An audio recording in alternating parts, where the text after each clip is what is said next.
గురించినటువంటి ఏమంటే భయం, సత్యమును గురించినటువంటి భయం. నేను దేవుడు నమ్ముకున్నాను, నేను దేవుడు బిడ్డగా దేవుడి మందిరానికి వెళ్తున్నాను, ప్రార్థన చేసుకుంటున్నాను, వాక్యం వింటున్నాను, బాప్తిసం తీసుకున్నాను, సో రక్షణ పొందాను.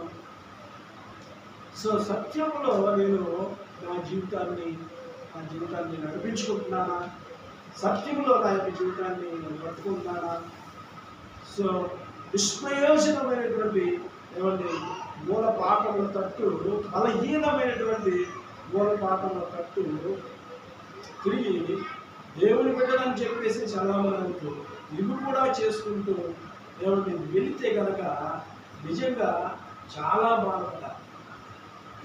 అటువంటి వారిని చూసి దైవజనుడు ఏమండి బాధపడతాడు. బాధపడకుండా అట్లాగే ఉన్నాడా అంటే ఆ దైవజనుడు కూడా ఏమండి ఏమాత్రం కూడా కరెక్ట్ కాదు.